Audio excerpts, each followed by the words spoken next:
1918, marking the first major foray of American foreign policy and European affairs, President Woodrow Wilson signed the 14 points, which became the foundation for the Treaty of Versailles and thereby for peace and order in Europe after the ravages of World War I.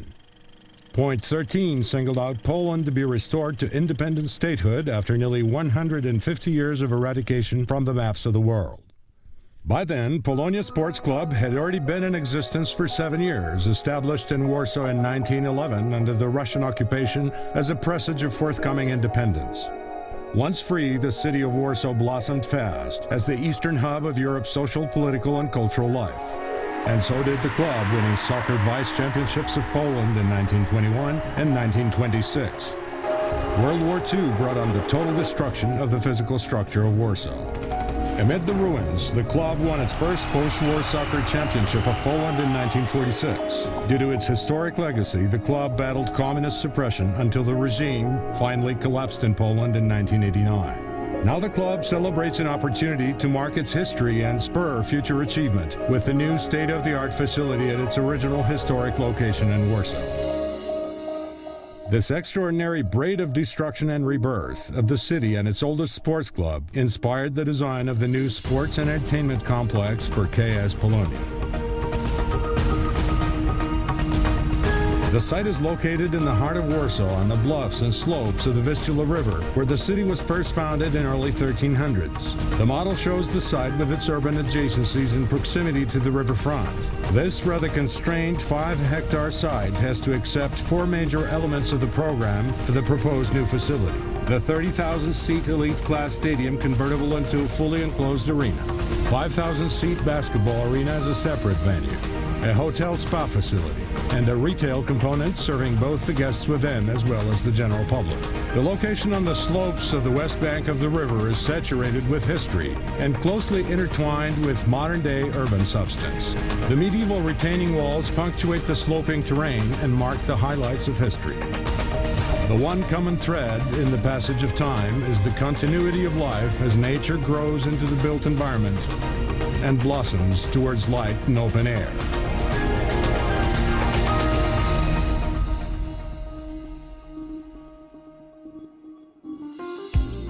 The site is flanked by modern-day Warsaw to the west, the Citadel and Park to the north and east, sloping towards the river, and the Old Town to the south.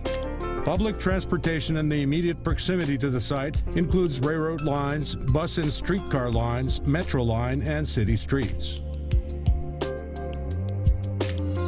The south elevation is the actual street front of the complex. Its exposure to natural light provides the most spectacular lighting effects throughout the day. Twilight inverts the lighting scene, and after dark, the light pours out from within through the openings between the solid blocks of the wall. The solids are clad in triangular steel panels, randomly deflected from the vertical plane in order to evoke the feel of a stone retaining wall, broken up over time by natural growth, which blossoms up on top. From afar, the flower-shaped stadium roof provides a strong landmark feature which turns into a mesmerizing light form, dominating the skyline by night. A model shows the massing volume of the complex as encased in a single horizontal form, providing a smooth segue from the verticals of the modern high-rises to where the city dissipates into smaller volumes sloping down towards the river. The long section reveals the contents of the building. 3 levels of subterranean parking structure showing the blue zone reserved for buses and coaches, below grade spa, above grade the stadium, the long side stands, office and VIP areas, 3 levels of retail and additional 3 levels of hotel space. The transverse section shows all parking levels below the stadium, large underground access connecting opposite stands, and the length of the playing field looking across towards the main stand with VIP and mass media areas. Floor plans show the layout of every level in greater detail. Beginning from the lowest level of the parking structure, the facility provides approximately 40,000 square meters of parking space per level, including circulation. The bottom level is entirely dedicated to public parking. The intermediate level is split between public parking and bus parking, which takes up space on two levels due to much higher vertical clearance. It also contains space for spa technology directly under the hotel. The top parking level is dedicated to VIP and guest parking, with void over bus and coach areas. A portion of that space is occupied by the spa, vertically connected with the hotel above. This level also shows a 10-lane vehicular entrance and exit, where direction of traffic may be controlled depending on traffic intensity. Ground level bears the footprint of all major elements of the complex. The stadium, the existing club building is expanded to accommodate new functions, the inner street for pedestrian circulation and drop-off, retail and hotel reception areas, and the atrium between the hotel and the basketball arena. The club's training field is left unaffected in its original location. The second level is the main circulation concourse around the stadium, where safe and easy ingress and egress is provided for all stands through 24 large exits all around the stadium perimeter. Hotel functions begin on the third level, revealing the definition of the street space within, the atrium, and the remaining elements of the complex as they grow towards the top.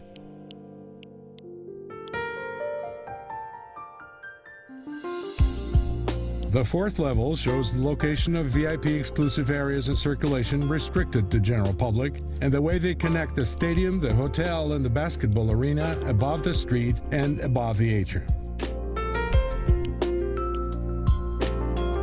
The VIP and guest areas continue on the level above, where skywalks offer picturesque sightlines throughout the entire complex. The last level contains the top residential floor of the hotel, while the rest of it is taken up by technical and mechanical space on an 8 by 8 meter structural grid.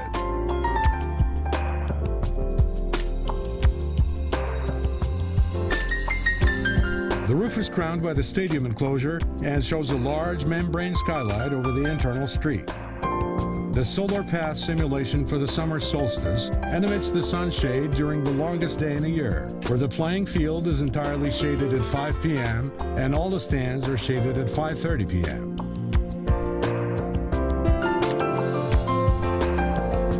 A quick sketch tour of the complex allows us to appreciate the qualities of the space within. The inner street features the old clubhouse as the main artifact of the past, accentuating the original axial layout of this sports facility from 1928.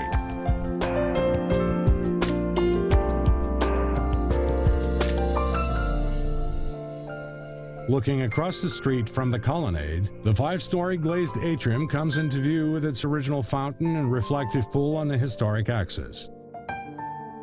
2 gigantic fiber optic screens are dropped from the ceiling, with large circles cut out to accept pedestrian bridges overhead.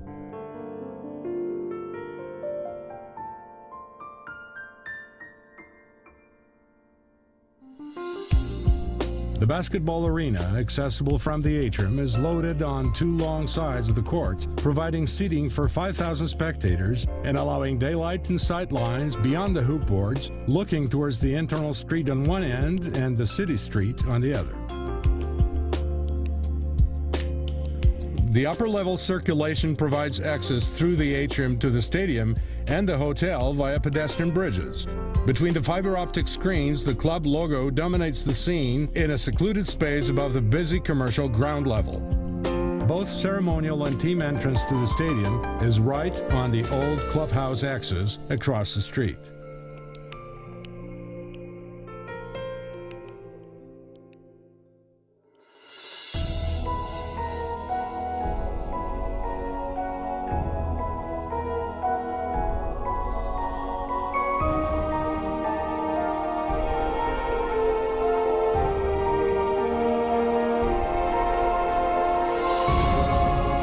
The stadium yawns wide open with 30,000 seats in 2 tiers all around the perimeter of the field under a flower-like retractable canopy of leaves designed to open and close in a circular motion.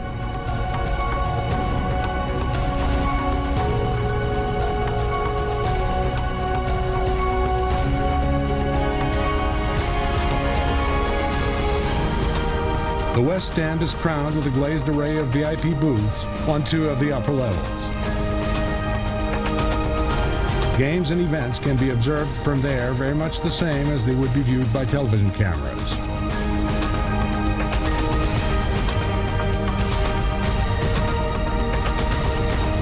The stadium offers unobstructed sightlines from every seat in the stands at the lowest possible elevation for this level of occupancy.